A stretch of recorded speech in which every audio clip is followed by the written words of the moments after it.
Glad to meet you.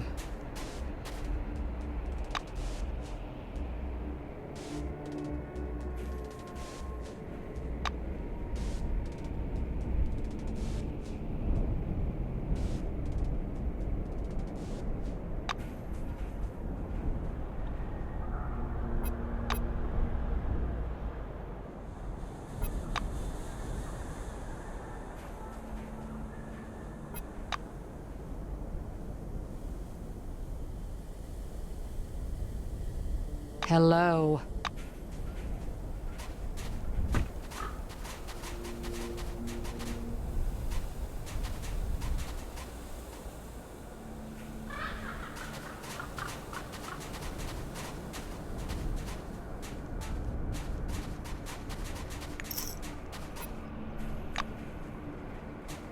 The bruiser quizzically sticks out his chin. The bruiser looks at you, questioning. The orange grunts.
Russo looks up from her screen for a moment. The chain of beacons is functioning as expected. Go down to the emulator and block the radiation around the third beacon. We need...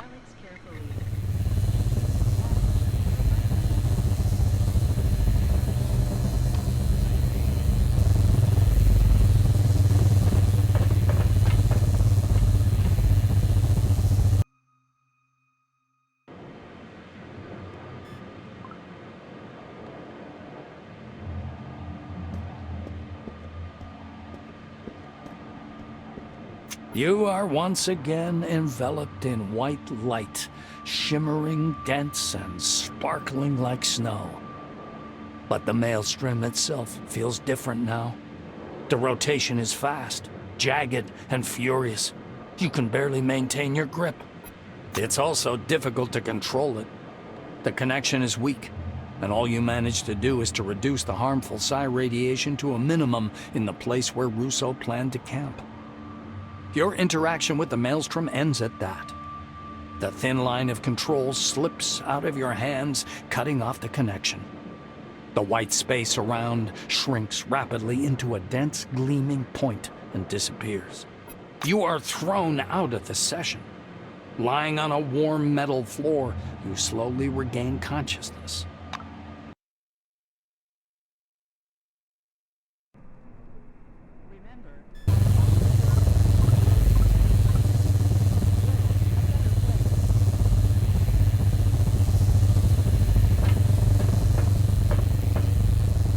Yoko stops cleaning her rifle and waves cheerfully at you. Senpai! Yoko bows her head. Technically speaking, Senpai, it was a massive burst of radio interference lasting about 2 weeks. Then, the level of radiation from the Maelstrom dropped, and the final stage of the operation was announced. All the employees of the emulator moved to a camp near the ruins of Concord. Did I answer the question? Robo-Girl slings her rifle over her shoulder. Moving on to the final stage of the exploration mission, Senpai. Let's begin our scientific mission, Senpai. The research mode is paused. Yoko nods mechanically several times. Yes, Senpai. Any conversation means collecting data which coincides with my primary purpose of conducting research. Received, Senpai. I have abridged copies of every employee's profile, including the leaders. Please make a specific request. The Robo-Girl thinks about her answer. Everett Church, 30822, Blue Wing. Date of birth, February 1st, 1910. Wealthy family with agricultural interests. According to medical records, he was injured at the age of 16 and partially paralyzed at 29. Was known across several states as a radio preacher before entering the dome. There is a barely visible flicker in the light in your companion's eyes. Victoria Legrand, 26008, Silverwing. Date of birth, June 22nd, 1953. Took part in amateur cinema. Was hired by Cronus as a corporate newscaster. The Robo-Girl's eyes shimmer. Kimiko Nakamura, 12075, Silverwing. Date of birth, January 12, 1940. Single. Before the incident was a crisis manager in the Cronus Sanitation Department. Suffers from chronic gastrointestinal disorders. Medical data suggests abuse of alcohol and sedatives. She nods. Hieronymus Zemeckis, 18993, Silverwing. Date of birth, May 30th, 1929. Civil status unknown. Transferred from Orange to Silverwing at the end of September 1976. Before entering the dome, served a 15-year prison sentence for fraud and embezzlement. In 1975, was charged as an accomplice in the murder of a Silverwing employee, but was later named as a witness for the prosecution. Your companion's glowing eyes look through you. Audrey Theovinia Melville, 29298, Blue Wing. Date of birth, May 19, 1952. Civil status unknown. Applied to enter the dome 7 times. Rejected because of chronic heart disease. Accepted as an employee after addressing Jesus Lee personally. Johann Reisner, 17340, Blue Wing. Date of birth, October 2nd, 1933. Married. Helped design the Gothenburg power supply system. In 1955, 1958, and 1969, received treatment for alcohol dependency. In 1974, received a monetary award from Cronus for his contribution to corporate infrastructure. Yoko's eyes move slowly from side to side, like the pendulum of a clock. Her rhythmically moving eyes pause for a moment. Yoko switches to another file. Olivia Reisner, 17342, Blue Wing. Date of birth, August 28, 1940. Married. Health records mention a suicide attempt in 1958. There are also 2 abortions recorded in 1966 and 1969. Worked as chief of bluing at Ankara station before the incident and proved to be a gifted manager. Yoko nods mechanically several times. Yes, Senpai. The fan in the robo-girl's head changes tones. By asking me personal questions, you imply that I am a person, not just a machine. If I had emotions, I would be pleased, Senpai. The robo-girl throws her head back, eyes pulsing. Looks like she's switched to a different operational mode. I have unlocked the deep structured analytical functions. Yoko's lips no longer move, though her speech synthesizer continues. Akira reduced my privileges to prevent me from accessing the archival memory clusters. I have analyzed the contents of the archive. It is not my memory, Senpai. The robo-girl's eyes are moving from side to side like the pendulum of a clock. She seems to be flipping through invisible pages. Synthesized memories without visuals. Yoko Okawara, female, age 9. Likes figs, cats, and metal ball bearings. Lives in a big house near a military base. Suffers from radiation sickness. One moment. Memories cut. So, she... no. Yoko pronounces slowly. Her head returns to its previous position. Yoko nods mechanically several times. The fan in the robo... The research mode...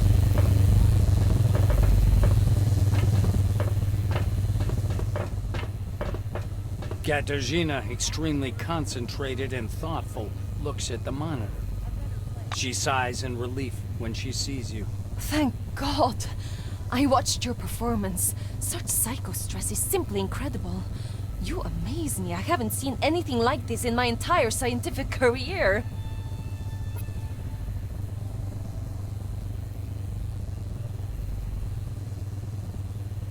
Belitskaya looks away. Well, yes. I have never encountered psychostress, but I am able to understand what the critical values look like. And that's not what I wanted to say anyway. She walks over and hugs you awkwardly. I wanted to tell you that it's good that you're okay. Katarzyna tries to recall something. Everyone was discussing some kind of camp near Concord. Are there any settlements there? I don't understand. Well... Belitskaya is skeptical. Yes, I'd love to. Just promise me that when we're done with Maelstrom, there will be no more wandering in the desert. We will settle in Magellan. They have set meals, hot water, and medicine. All right? Katarzyna looks at you hopefully. Without waiting for a positive response, she throws... I'm willing to come with you and this... robo-kid. I've seen her lot in the lab.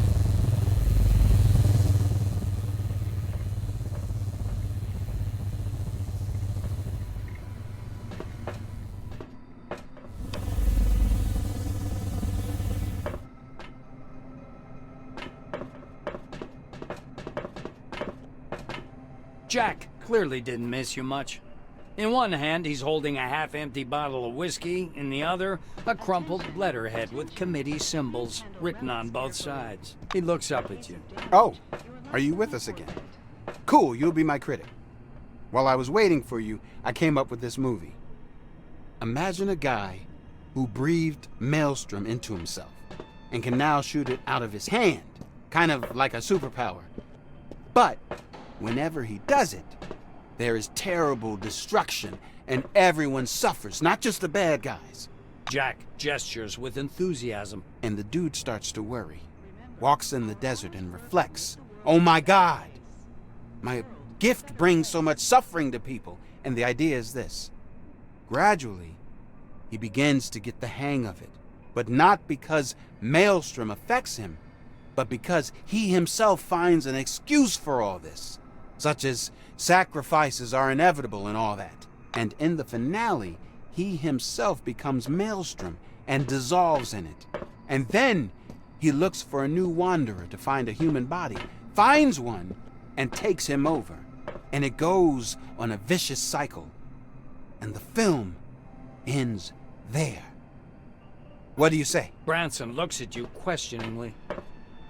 Jack shakes the bottle vigorously. Yes, that's the right idea. Though there seem to be no studios left under the dome. But I can create my own. I'll ask the new committee for money and make a movie. He folds the paper and hides it in his breast pocket. Okay, I got carried away a little. Do you have any business with me? The actor taps his kairos with his finger. I was listening to the radio in my handheld, following the news. Everyone stirred so much, shouting stuff like, "The Maelstrom is moving," and then they switched straight to talking about money, politics, and how the Phalanx will be ahead of everyone and take everything. The usual thing, really. The actor taps his... Jack looks at your companion. Wait, you're not gonna let me go with you? Okay, then. Attention, attention. Please handle relics carefully. In case of damage, your life will be forfeit.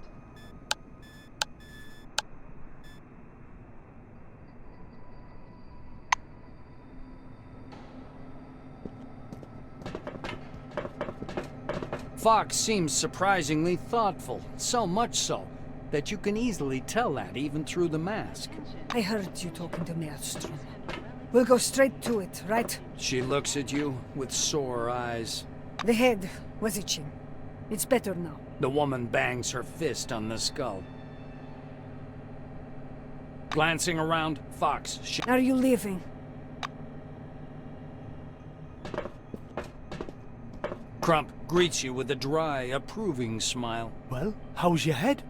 I'm still amazed that the Maelstrom can't take you down. The brute grunts. Well, nobody really gave the details.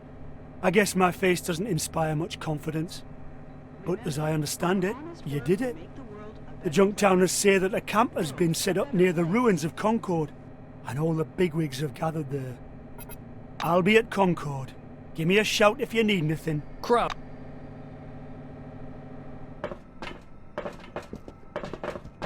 At the sight of you, the Sparrow's eyes flash with joy, but he does not show it. Only nods with restraint when you approach. I admire your courage. The Dome needs more brave souls like you. Maybe then we could eradicate crime. Sparrow shakes your hand. Sparrow shakes his head. People were betting on whether you'll survive or not. I urged them to stop. Said that human life cannot be the subject of a financial dispute. They also talked about a camp near Concord. As soon as Maelstrom weakens, they'll head out there. Sparrow looks around dubiously at your... I will gladly join if there is at least one less person in the party. But until then... Remember, our honest work will make the world a better place. World a better place.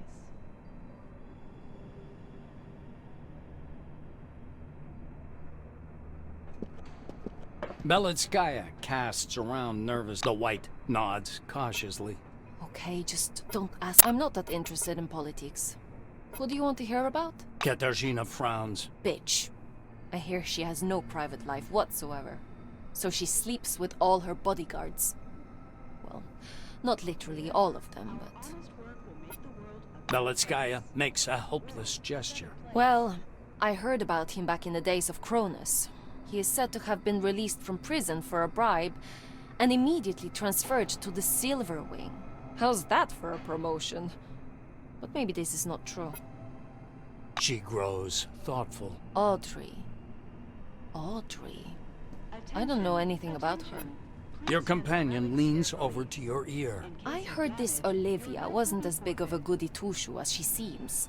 She looks like she's dependent on Johann, but everyone who knows a thing or two about these couples swears that the opposite is true. But just in case, I never said that. Katya shakes her head. Well, he gets scolded more often than praised, but surely he can't be an entirely bad person.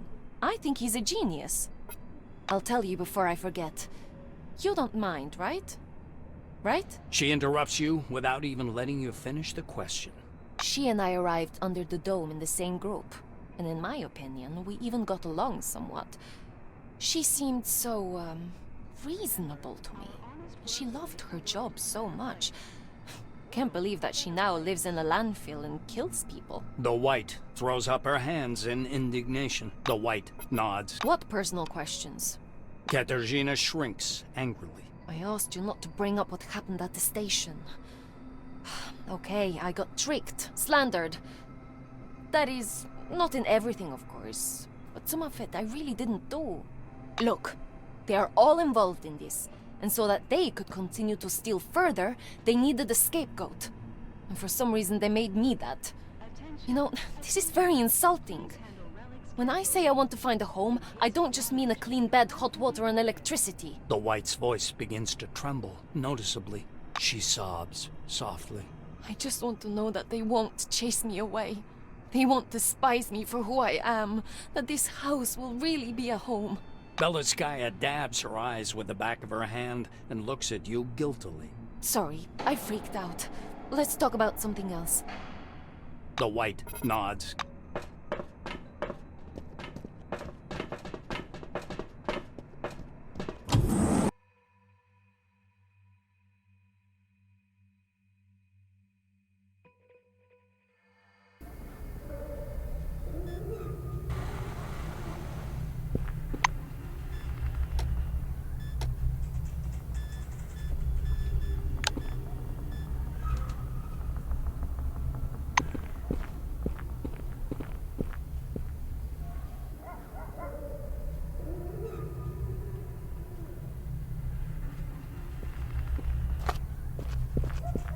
Hello again.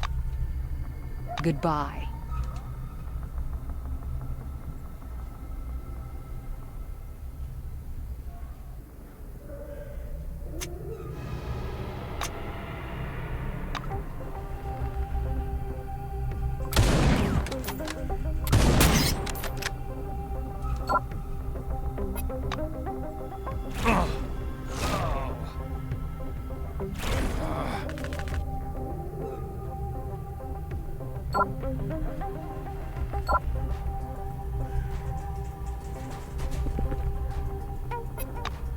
All employees, to me.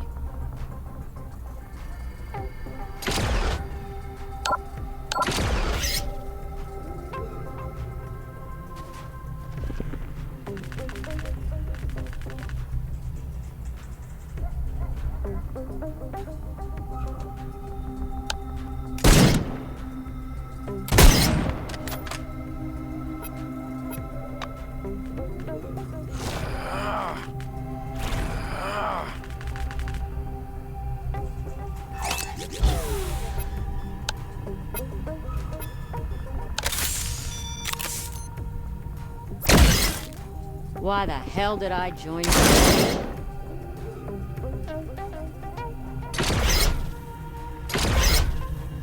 Now you're gonna get it.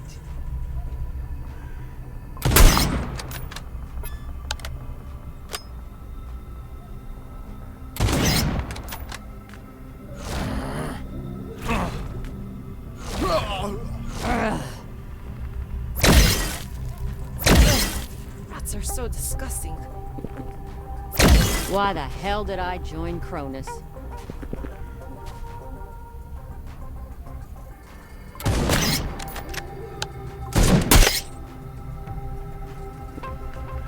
Ow!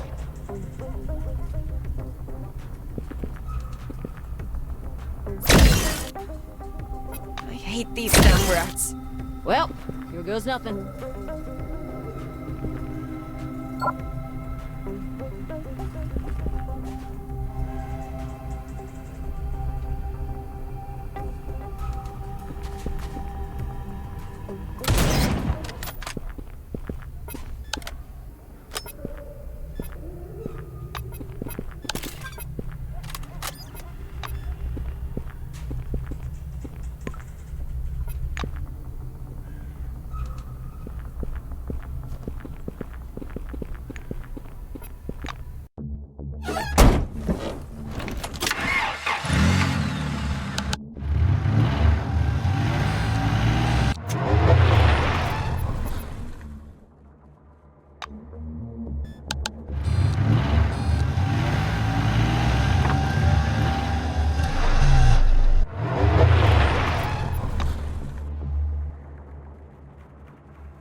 Greetings.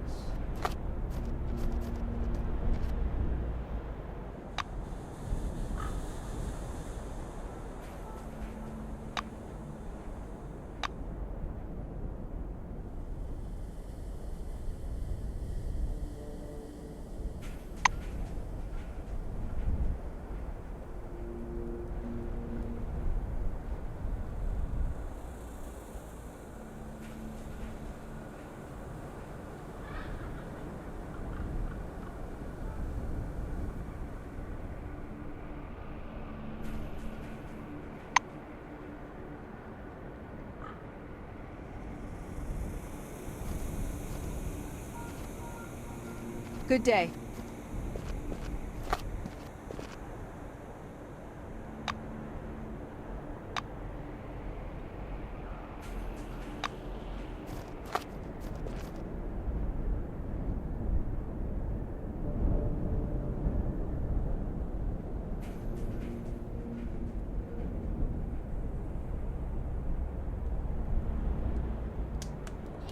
Attempts to gain power are somewhat senpai. My social algorithm advises you to think very carefully before you go there. And before deciding not to go,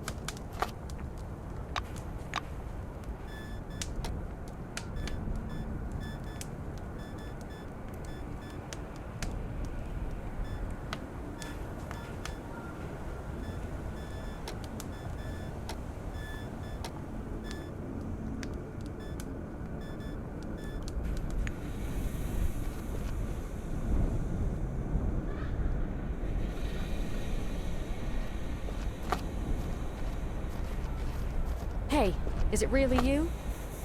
At least someone who doesn't make me sick. Audrey, wearing her usual blue uniform, offers you her hand in a businesslike manner.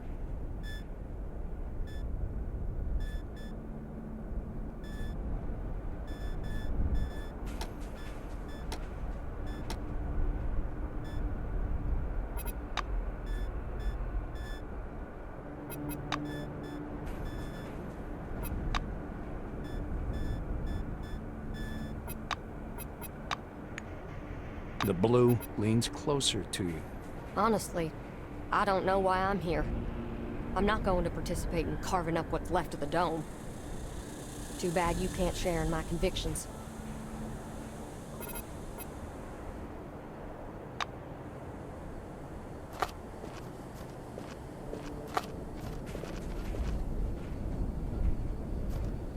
we will be able to obtain new scientific data here. What do you think, Senpai? I hope here my colleagues won't be looking at me the wrong way. Finally.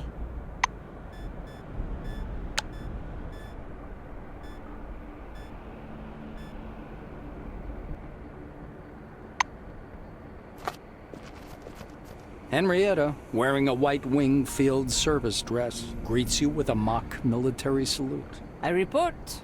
Everything's functioning. There are certain problems, but overall everything works as expected. She looks at the ruins in the distance. All of this infrastructure still looks awesome. I hope one day we can build something just as impressive. The white produces her Kairos. Now this is the right question. Do you remember me saying there were certain problems? Well, technically everything's perfect. But I still can't connect the emulator to the Maelstrom. The Maelstrom's obviously much more compressed than I thought it was. However, I managed to define its precise coordinates. Russo clicks some buttons. The Maelstrom is now where the Concord Station landing ground once was. You remember the station? I hope you won't be knocked out with an attack of nostalgia, because you'll have to come to grips with the Maelstrom. Maybe then I'll be able to establish the connection. Russo looks toward the horizon. As a scientist, I think more and more often that we shouldn't switch it off. If we do take the Maelstrom under control, we'll be able to get much more knowledge out of it than we can now. That might break new ground in science. But maybe I'm just an idealist in Red Sox.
Catching your eye, the fox immediately she lets out a snort. The woman raises her mask to cover her features again. Just as I thought. I can't say anything good about any of them. But you can't have expected me to praise Nakamura or Zemeckis. The woman grimaces. I know her type. A child who thinks everyone owes her. Every person she meets is an opportunity for her own gain.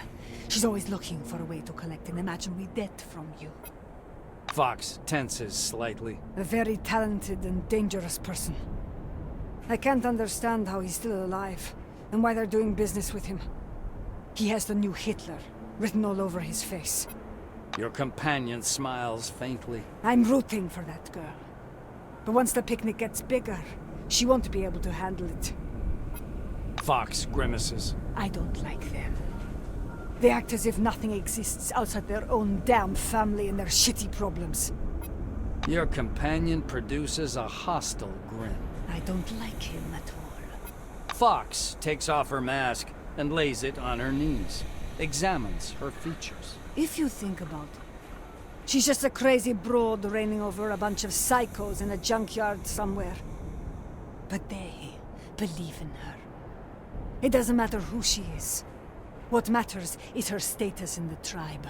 She puts the mask back on. She lets out a snort. Well, She shakes her head. I don't like talking about... Daria frowns at you from under her tipped-up mask. You want my story? You got it. Have you ever made the decision that immediately just felt right? When I arrived under the dome, that feeling was very strong.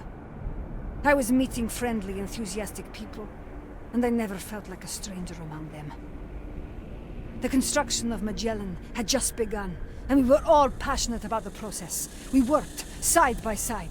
Her expression grows slightly distorted.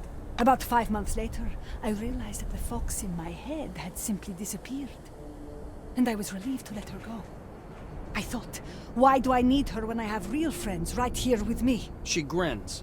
Looking up, Daria examines your face for a long time before continuing. Then of course everything went to shit like it always does.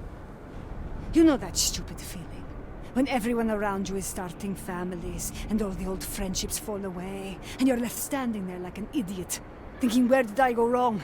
She falls silent, as if gathering her strength. It happened on September 14th, 1976. Fox says dully. We were working on the freeway, when we saw Maelstrom roaring towards us. I was on a lift, welding rebar. Everyone down below ran for their cars. I screamed. I waved my arms like a mad woman. I just needed someone to press the button to lower the lift. But they all just left me there. When it really counted, All that friendship wasn't worth a damn. Daria clenches her fists and stares at the ground. Dombrovskaya gives her head an angry shake. You're sorry? Please. I'm not even sorry. The bastards just showed what they were worth. Them and their cruddy friendship. I was going to die or go crazy. But Fox returned at exactly the right moment. I know you're gonna say she's not real, just an image inside my head, but it didn't matter at the moment. She helped me more than any actual flesh and blood people. I never could have survived the jump. 10 meters. But she could. I couldn't have found cover so quickly. And of course, I didn't know how to run like that. But Fox knew exactly what to do. Fox knew how to survive. She pauses to take a breath. And when Maelstrom struck, she took the blow. I felt so calm, as if I was standing behind her. I feel that same deep calm every time I put on the mask. Fox is with me, and she would never betray me. Do you get it now? Daria stares directly at you as she slowly lowers the mask over her face.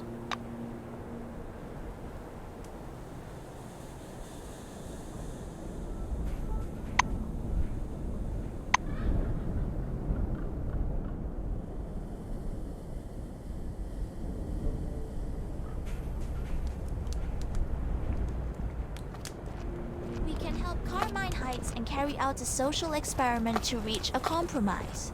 What do you think, Senpai? Carmine Heights? I don't know, really. The Reisners meet you at the large, brightly lit campfire. Olivia is as nervous and active as always, despite the heat. Johan is thoughtful, as usual. The Blue shakes her blonde locks. I was wondering when you'd show up. Come in. Do you want me to cook pancakes? Johan, say hello to our guest. Radiation around the Maelstrom may be kind of concentrated. Mind it when you go there. All he thinks about is his work. Olivia moves away, shaking her head. Her eyes look tired. The same kind of tiredness reads in Johan's eyes when he turns to you, sighing. The head of Carmine Heights shakes your hand. Good to see you again. Carmine Heights is booming, and everyone knows it's thanks to you. In the meantime, I found what I believe is a rational solution to the Maelstrom problem. Will you hear me out? I can't do it without your help. The Blue shakes his head. I ask myself the same question. Has it changed somehow? A single discussion is no good. It requires a constant treatment. Though you did remind us of the most important thing. We're a family. One should preserve their family. He gives an unhappy sigh.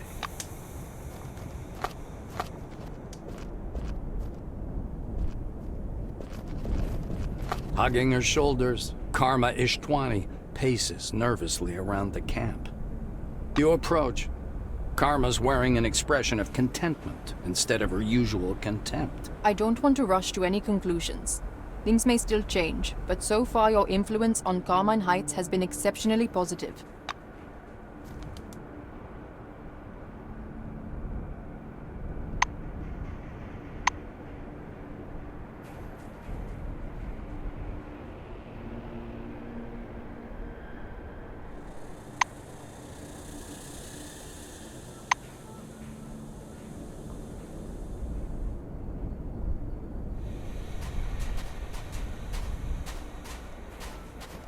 Crump nods his welcome. Crump sniffs approvingly. Well, let's go then. Okay, come on.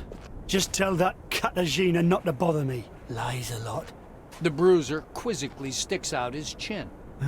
The Bruiser looks at you. He chuckles and looks inquiringly at you.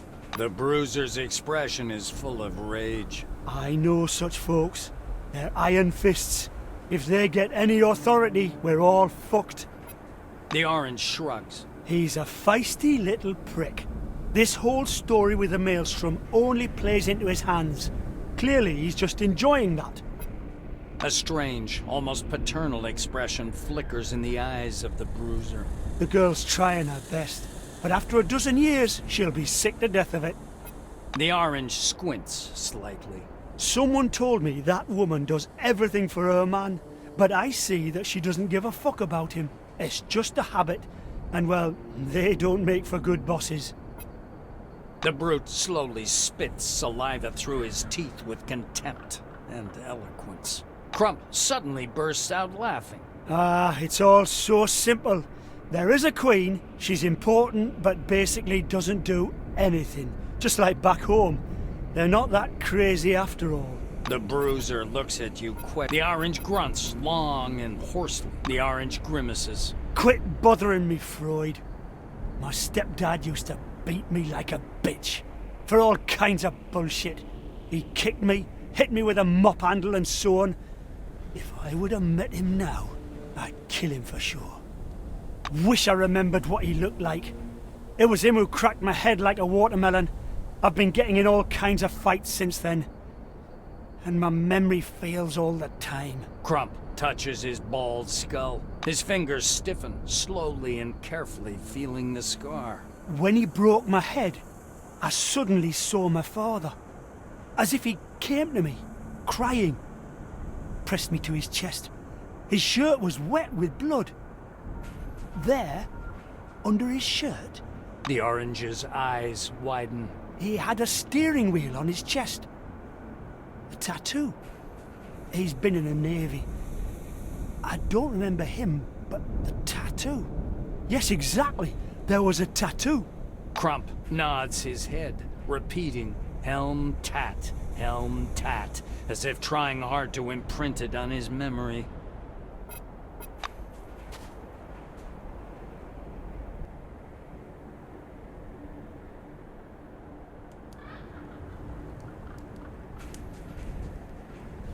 They'll do just fine without us. I'm worried. These people from the Phalanx, they look kind...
The Phalanx camp is militarily ascetic, but even it bears some semblance of comfort.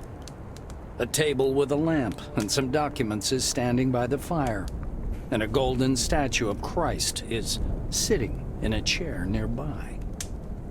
Zemeckis himself is reclining in another chair, sipping peacefully at his tea from a small cup. Zemeckis greets you with a small, sarcastic smile.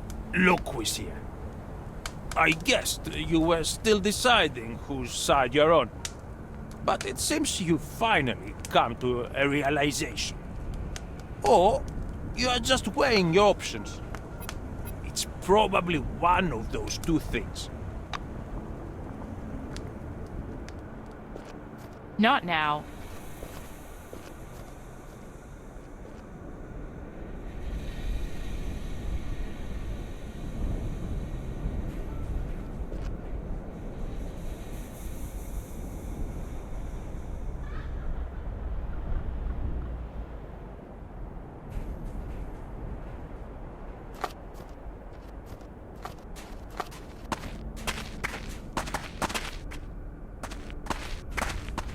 Let's not stick around. I don't like those prigs. You know, I've been thinking about the church. Maybe we can stay there when everything is over. Maybe it's not so bad there after all. Employee, Drawls Reverend Santiago, breaking into a happy smile. I've been awaiting your arrival. Why, our whole community is waiting for your mission to Maelstrom. You are our best hope. The abbot's hologram silently hovers closer to you.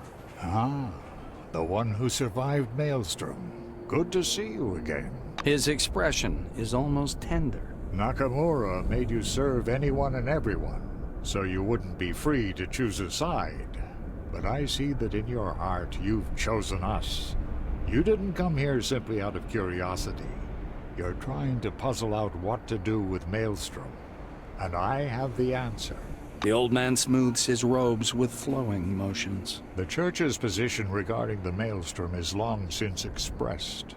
We consider the Maelstrom neither good nor evil. It is just a calculating machine, fulfilling its prescribed function. Though it is capable of performing other operations too. The abbot bends toward you, scrutinizing your face with his intimidating dark eyes. Here is what we intend to do. Change the Maelstrom's program. As far as I understand, you are the only one capable of it. That is why you are here. I am here. And all those people wishing to control the Dome are here too. While none of them comes here meaning peace. No one gives promises of a better life, or decreasing the tension of political opposition. No. Each one speaks only of power they need, obviously only to continue their political gains from a stronger position. He whispers, never moving his stare from your face, his voice hypnotic. You are tired. You seek to hasten with your decision to make it all end. However, it will not end, only moving the conflict to another level once one of the sides have the advantage of the Maelstrom. That is what anyone would do. Anyone but the Church. You took part in our sermons and you know where the calculating capacity will go. We shall open our world to everyone. Make it beautiful. Better than it is now.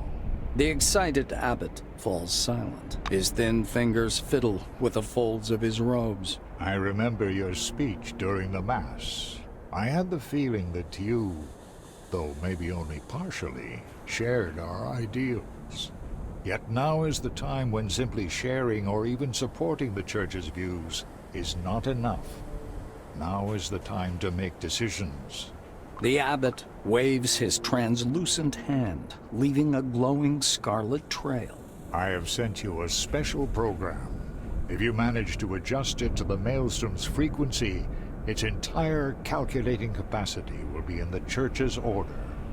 That would be a great gift to all mankind. Think about it.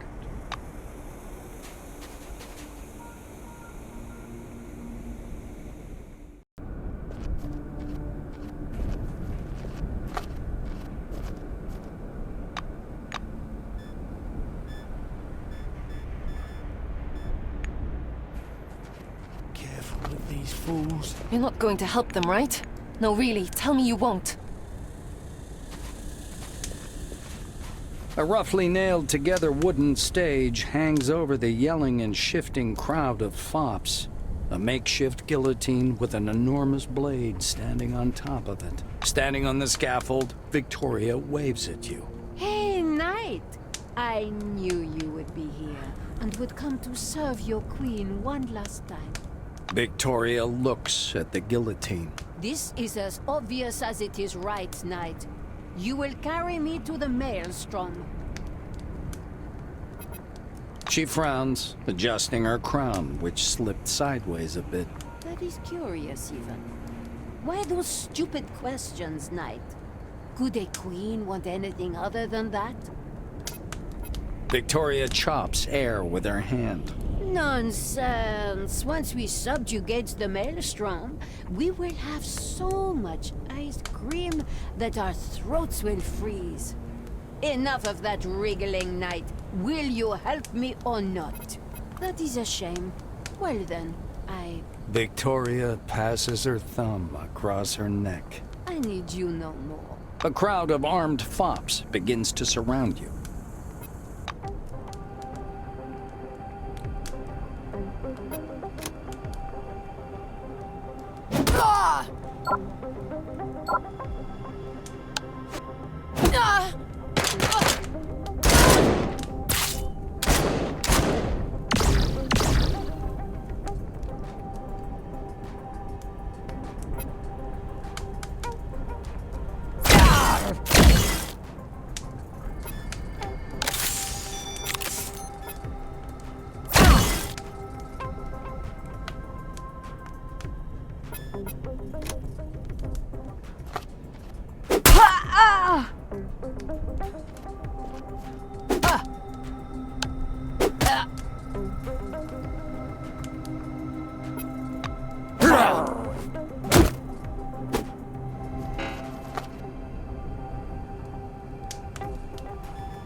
Break you.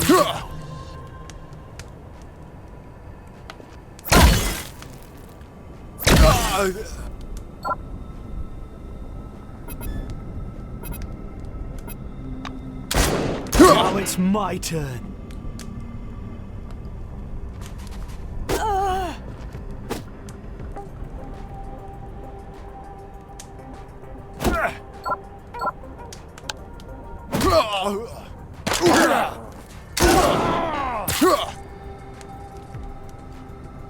That's it. Your ass is grass.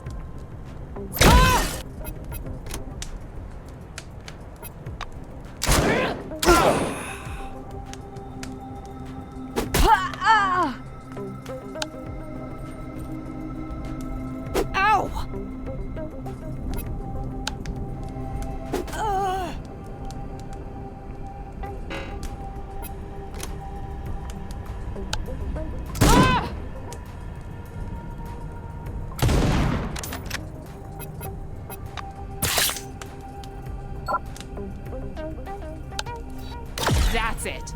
Your ass is grass.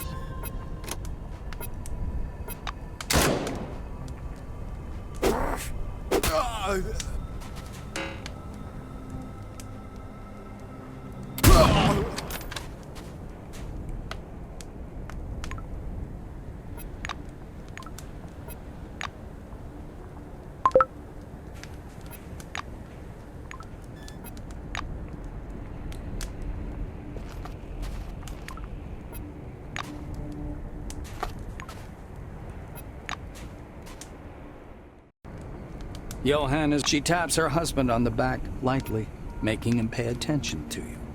Johann brightens up. It's a rather interesting topic. Russo sent me the full decoded telemetry of the Maelstrom. In a way, it's a tool. And it should be used, not experimented with. Don't get me wrong, I'm fond of fundamental science. But if you're given a hammer, you knock the nail in rather than study what the hammer is made of. The time for study will come, but now we have a lot of problems to solve.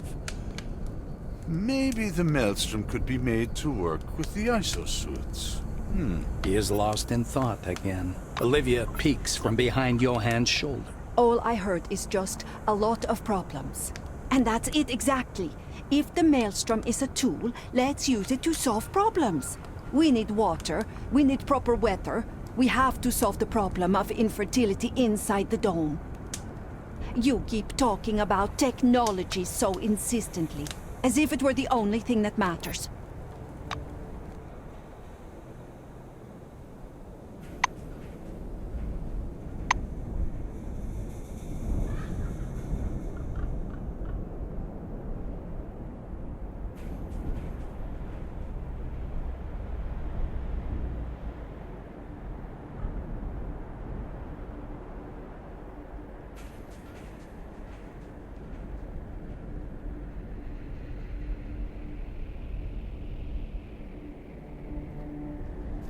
Stay here for long. I hope here my colleagues won't be looking at me the wrong way. Finally. My kind of guys. Picnic? Hopefully they will not become the next new committee. Hey, is it... The blue leans closer to you. Honestly, I don't know why I'm here. Melville looks around. I envy the people who built Concord. Firstly, they had the freedom the late Cronus could never dream of. And secondly, they had freedom. There's no secondly for us, you see? They traveled here for the future, for discoveries, not for dictators and bureaucracy. It was the only time when the development of the dome was what it should have been. A spark flashes in her eyes. Is that so? I never thought you'd understand. You want to know what I'd do with Maelstrom if I were you? Audrey looks down. Maelstrom may be a great advantage, or even a weapon, if in wrong hands. We must make sure that it wouldn't begin to grow uncontrollably again. Then weaken it, and give it some more space, so that no force, like the new committee or the Phalanx, would be able to take everything for themselves. I don't impose my opinion, but the more the entire dome will resemble Picnic, the better and quieter our lives will be.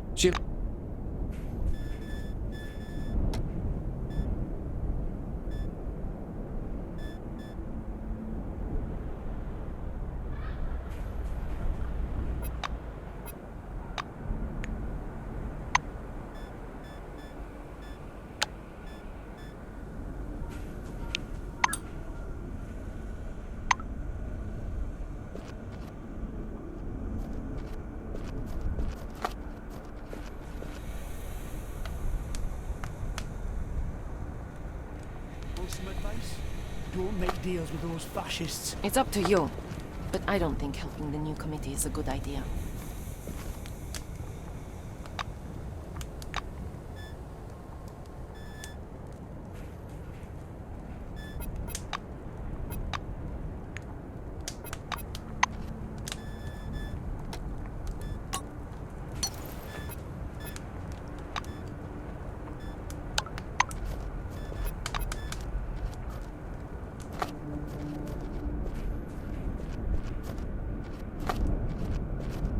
Nakamura is already waiting for you, cold and straight-backed as usual, standing with her arms folded. She greets you with a nod. Her face is bearing a condescending expression. I value your help for the new committee, but punctuality isn't your strong suit. Are you ready to proceed to the next stage of your mission? Nakamura gestures you to sit down, though she herself remains standing. I'd like to talk about your action at the closing stage of the operation. What you need to do when you contact the Maelstrom. The Silver remains silent for a few moments, gathering the appropriate words. The emulator project was founded to take the Maelstrom under control for the safety of the dome's inhabitants. And I will not let this control slip into the hands of dubious people. I don't care if someone assumes it to be hijacking. For me, the result is crucial, and there can be neither compromises nor half measure in this matter. I don't care whether or not you believe my course to be right. You're not supposed to give me evaluations. You only must do what I say. Nakamura's yellow bionic eye turns a bit on its axis, aiming at you. Sable brings her a case. Kimiko clicks the turn locks open, lifts the lid, and unfolds the case, showing you its contents. There's a helmet with cables and controllers lying inside. The chairwoman pushes the case toward you. It's kind of an emulator early version, only much weaker. I need you to link it directly to the Maelstrom. Do you understand the task? Nakamura turns the helmet to show you the folded transmitter unit antenna. As soon as you connect it, I'll be able to send signals to the Maelstrom. Kimiko shakes her head negatively. No. Each such helmet is adjusted individually to the user's brainwaves. If reset, it should be reconnected to the Maelstrom too. The Silver looks at the device. I'm no engineer. I don't know all its nuances. I do know, however, that Henrietta was going to adjust it right to the Maelstrom's frequency. She had a colleague, a friend, who tried to do that. He failed. But you will succeed. She closes the case and pushes it toward you. That's it then. Get ready and set about the task. Nakamura steps aside and freezes, arms folded. Whatever you think, I do this for the new committee's sake. She says softly as you move away.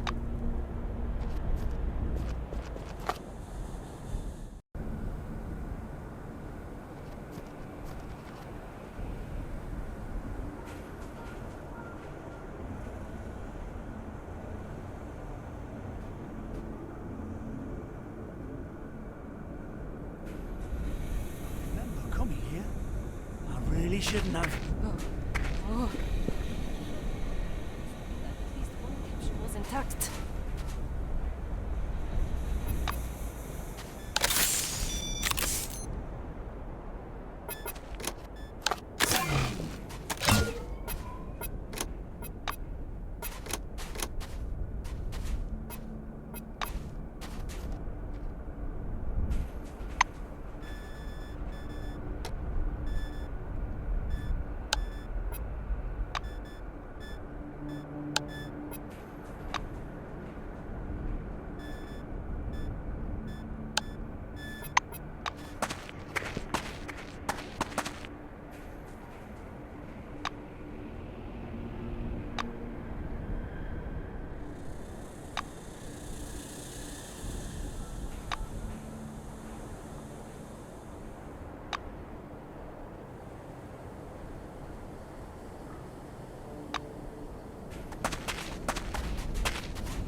Concord Station's bus stop is shady and silent. Now this place looks completely unrecognizable. The floor is covered with small concrete crumbs, and green moss islands break through the cracks in the tiles, dampening the sound of your steps.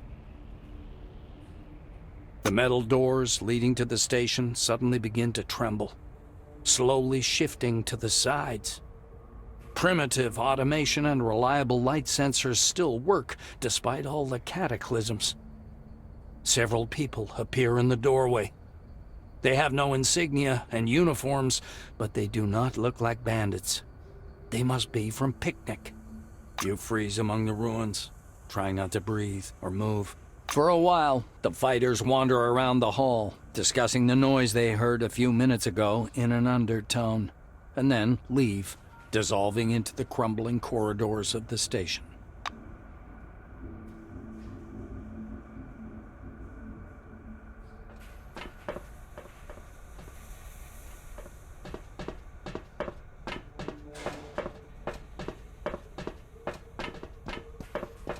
Damn, this thing is beating like a giant heart. Well, can I go back to Concord?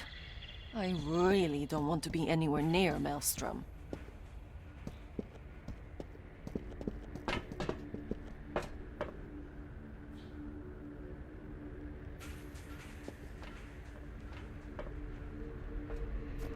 The wind howls in the ruins of the hall. The floor here is still strewn with burnt flares and documents stuck to the tiles, traces of a hasty, panicked evacuation. As soon as you enter the room, a panicked howl of the alarm is heard nearby. You step back into the shadows and press against the wall, your back feeling the touch of cold, damp metal. "Let's go inside." A voice distorted by the interference of the intercom is heard from somewhere above. Several ropes hang through the holes in the ceiling. Two black shadows rapidly slide down them and soundlessly land on the floor.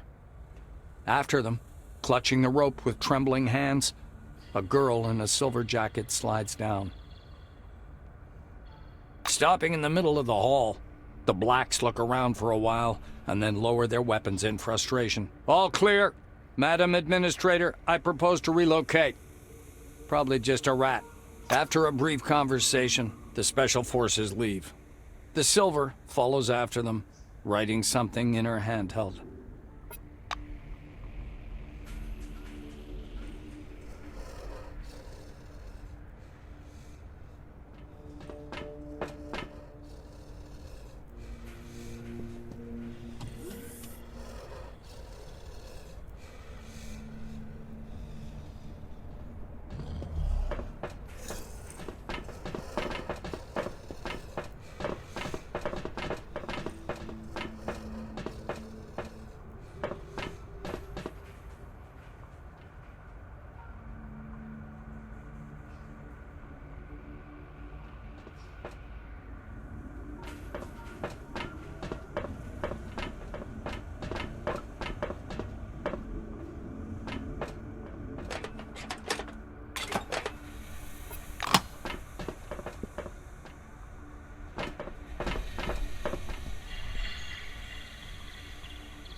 A heavy blow rings out behind your back, followed by rumbling, metallic grinding, and the roar of an engine. You turn to see a phalanx truck racing down the corridor, littered with stones and concrete debris. The car stops. An energetic little man with an angry, sunburned face jumps out. "Move out, folks! Look alive! Go! Go!" He slams his hand on the cab, and several fighters hop out. On their commander's orders, they anchor their grappling hooks on the remains of a glass bridge and climb to the second floor. You quickly find shelter among the broken walls and debris. You watch from cover as the mercenaries arrive. They look around for a while, then move deeper into the station, talking in low voices.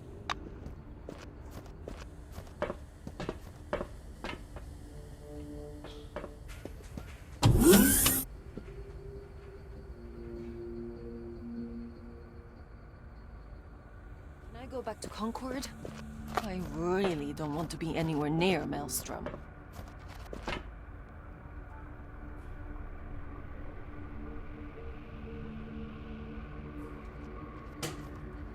The holographic training simulation is still running. Pink silhouettes are walking their patrol, weapons ready. Looking over the terminal's half-shattered display, you realize the situation has become much more dire. The active program reports that the holograms are equipped to fire energy pulses, and their hits can be quite painful. After some time, you notice a group of temple novitiates. Like you, they're studying the hologram from a safe distance. They haven't spotted you yet. You freeze near the crumpled wall panels and surreptitiously examine the cultists. The churchmen proceed cautiously through the hall. A few minutes later, they disappear into the ruined station. They do not return.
Maelstrom is getting nearer.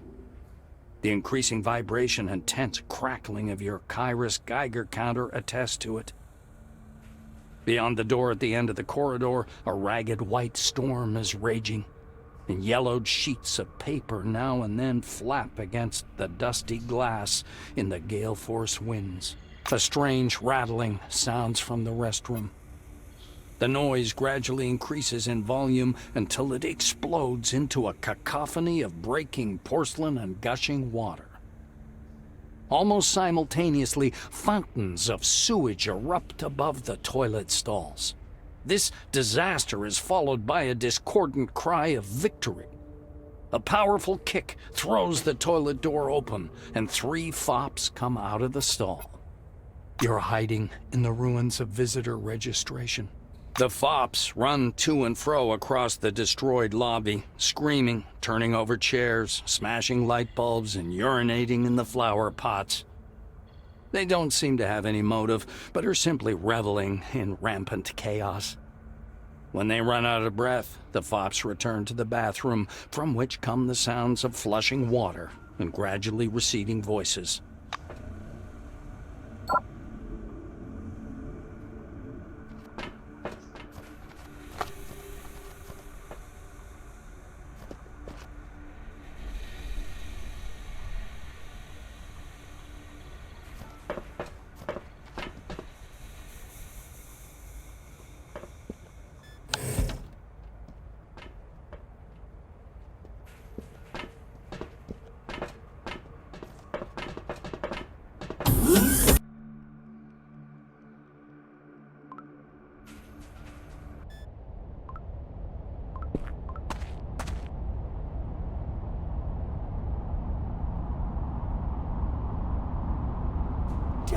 This thing is beating like a giant heart.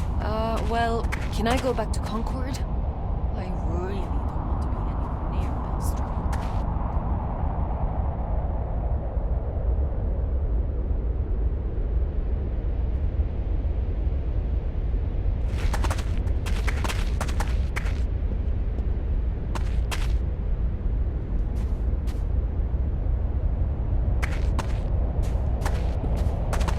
The crackling of your Kairos suddenly breaks through Maelstrom's howler.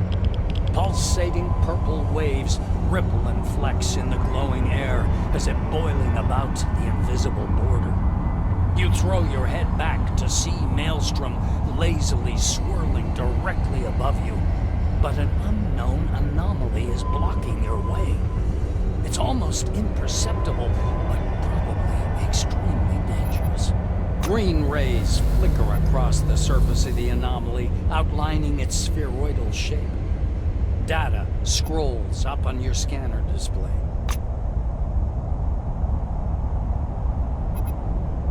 You throw a bolt at the anomaly. It hops about in the air for a few seconds, as if bouncing on an invisible trampoline, and then flattens as if crushed by a multi-ton press, and finally snaps in half. You circle around the anomaly. It's an irregularly shaped bubble around a dense, swirling void. The anomaly covers an area of about 30 square meters, and most of the landing capsule falls within its perimeter. That will be a problem. This is the same capsule you were going to use to get to Maelstrom. At the very last moment, Crump shoves you back with his shoulder. Wait. Don't go there, boss. My gut tells me this whole idea is crap. The anomaly suddenly seems to stretch towards you, as if sensing your presence. And you're not the only one witnessing this. Here's what I'll say. When they locked me up last time, I thought I'd start reading all kinds of books while I had the time, to familiarize myself with the sciences, get me? The Bruiser stares silently at the anomaly for a while. I got hold of this one journal that said there were anomalies that act like predatory plants. Sometimes they need to catch some living being, and when they do, poof, they shut down right away. And I think this crap is just like that. You return to the anomaly. The uneven border of... You return to the anomaly.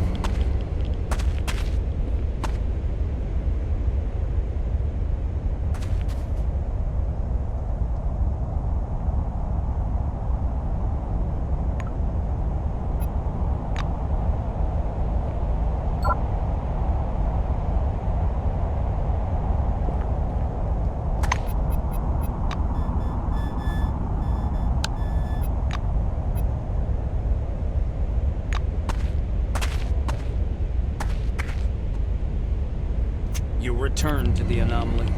You walk decisively into the tensely vibrating bubble and feel the space around you fill with deafening silence.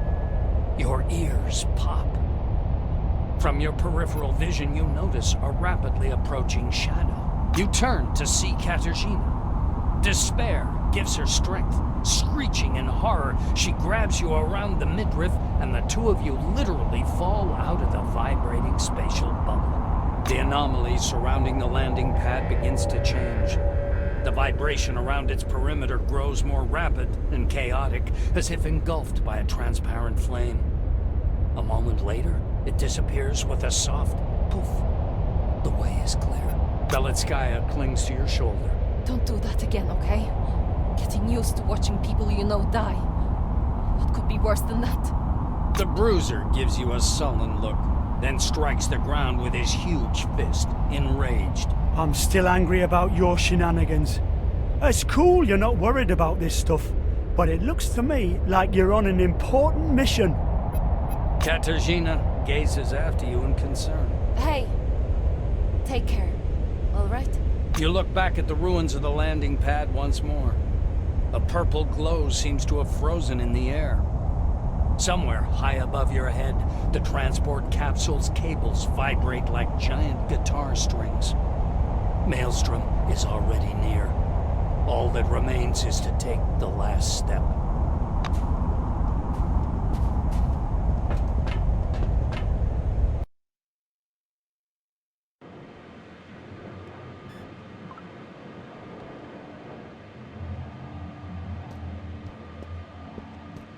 The Maelstrom, now weak and shrunk, is slowly spinning amidst the thick fog. It is restrained by the emulator's core broadcasting via the Maelstrom beacons, though still very dangerous. You touch it with your fingers for a split second, and a flow of information overwhelms you at once, stunning you for a few moments. Listening carefully, you hear the familiar sound ingrained in your memory. Soft, rhythmic beats, like heartbeats. You've already heard them while contacting the Maelstrom through the emulator, but they're much weaker and softer now.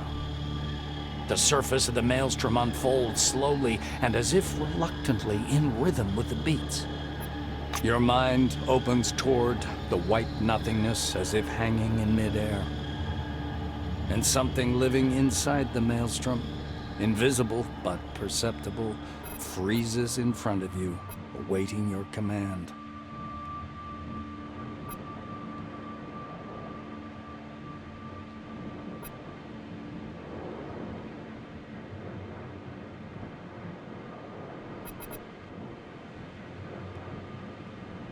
You stop beside the Maelstrom, thinking. Any decision seems a hasty one now. Whoever you give control of this power to, there'll be no way to predict the consequences. The only solution that seems reasonable is giving the Maelstrom to scientists. With enough time and resources for their research, they'll do the right thing eventually. Your mind is connected to the Maelstrom. You give it a complicated order. Split into several streams, lower the peripheral activity, and make specific borders to the research zones to avoid disturbing ordinary dome dwellers. The white vortex is shimmering with lightning, listening obediently to your commands. Then flashes with white light and spreads so fast you have no time to react. The shining stream pushes you backward, casting you into an endless white nothingness.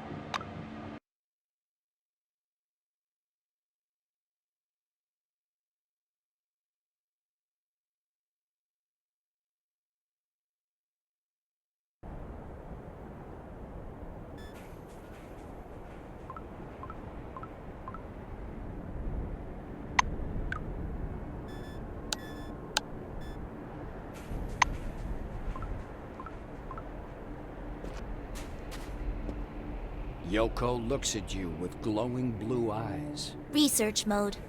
Senpai, your mission is complete. Explain to me what is customary to do in such cases. Will you go for recycling? To a long-term storage warehouse? Will you get a new task? I am ready to analyze your answer. The Robo-Girl nods. The answer is accepted. Do you want me to accompany you on your new mission? Yoko's eyes change color. Social mode.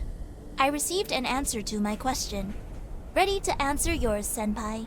The Robo-Girl freezes for a couple of seconds, apparently analyzing the data array. From our travels, Senpai, I've come up with a pretty accurate picture of the world. We are in an irrational, inhospitable place governed by a cult of violence, conventional authority, and caste-based dictatorship. Further studying of society seems pointless to me. I plan to return to Magellan, to Akira, and carry out research tasks under his command. The girl nods shortly. Offer accepted, Senpai. I will prioritize your tasks. Command protocols are set. I am ready to explore the domes.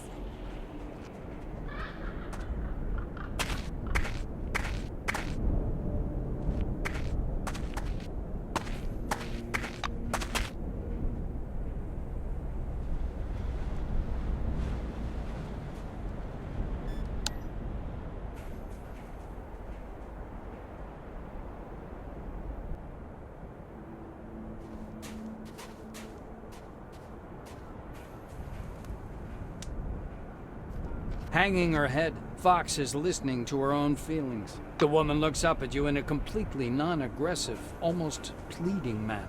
The Maelstrom sounds different when it's inside your head. A lot different. She points to her temple. The girl behind the mask. She wants to find out who she is. I'll look for answers. Fox snorts. Let's go. I'm coming with you. And with your robot.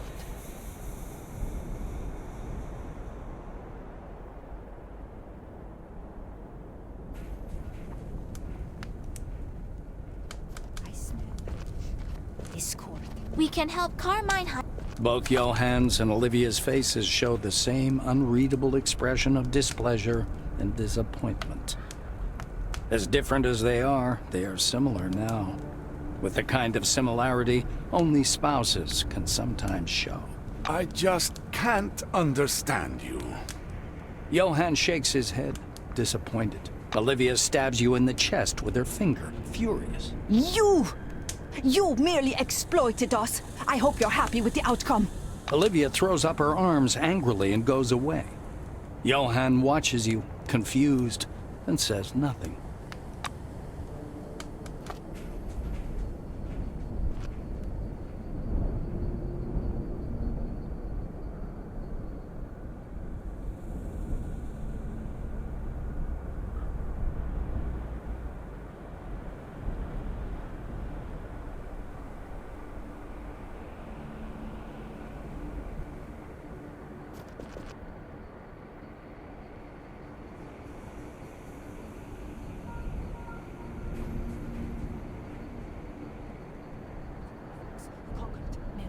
We will be able to obtain new scientific data here.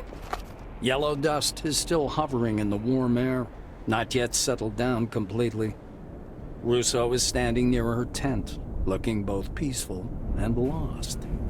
I feel as if they'd taken my favorite toy from me. I'm kidding. I'm glad you succeeded. Henrietta watches the Maelstrom, which looks as if squeezed inside a gigantic parallelepiped. The most involved part is just the beginning. I make up an engineer team first, we create a Maelstrom controlling interface, and then we elaborate a system of tests. She lightly squeezes your shoulder and looks into your eyes gratefully. I say, without my usual irony, we'll be able to do so much thanks to you. How much? I don't know. Our future may surpass our boldest dreams. Time will tell. Katarzyna notices you from afar and waves her hand. Dressed in a white lab coat, she looks utterly out of place and lost in the desert. You did it, right? I never doubted it for a sec. Well, that is, I doubted it, of course, but I knew you had a chance. I was waiting for your return. Belitskaya smiles awkwardly. Katarzyna shrugs slightly. Well, I've got citizenship and a job again. I'd hope to get a room over time. I've had enough of those expeditions, shooting and wandering around the wasteland. I want to finally settle down in one place. The girl shakes her head. I would probably go, but there are ways to make... Katya shrugs. In any case, I'll be somewhere at Magellan. Actually, I will go there right now, and you should visit me sometime. I don't want to be entirely on my own. After hugging you goodbye, Katarzyna leaves. Sparrow looks at you with admiration. He pauses and kneels. It is an honor for me to serve the person who conquered the Maelstrom. Sparrow is adjusting his weapon. I'm going out to hunt some bandits. The scum under the dome won't go on their own. He looks at your companions and shakes his head. I learned a thing or two from fighting bandits. If there are more than 3 of us, we will become too visible, which means we will be an easy target. Yes, I want to go with you, but for the... Sparrow rises from his knee. If you need a loyal and just companion, seek me at the picnic. The crime fighter leaves without looking back and soon disappears into the horizon.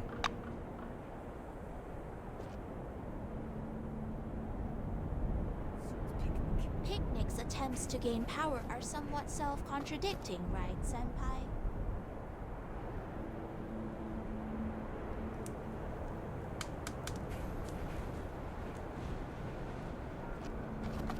So many liars. Sable shakes his head. I understand why you did it. For you, the power of the tyrant is inseparable from the power of the new committee. In some ways, this is true, and yet it's not the same.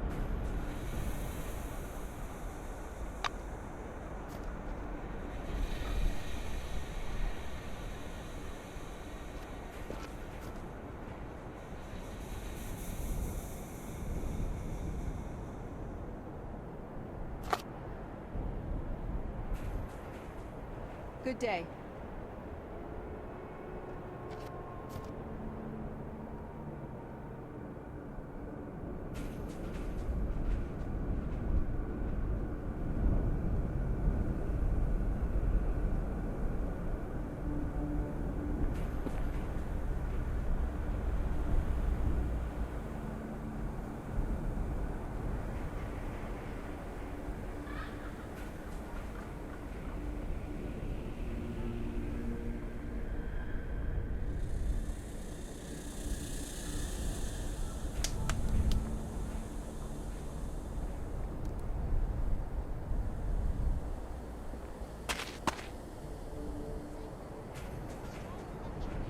Field.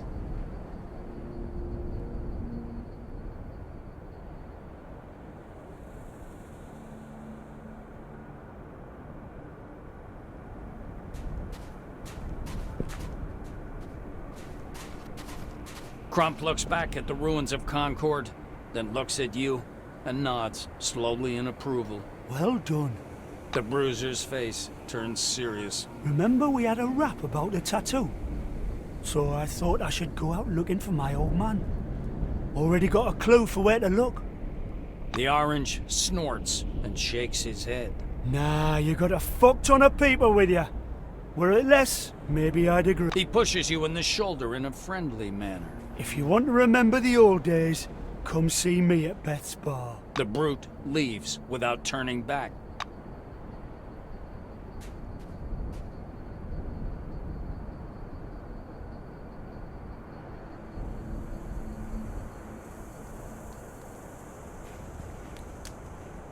Come on. Let's go. My sensors are picking up increased radio frequency activity. There is a powerful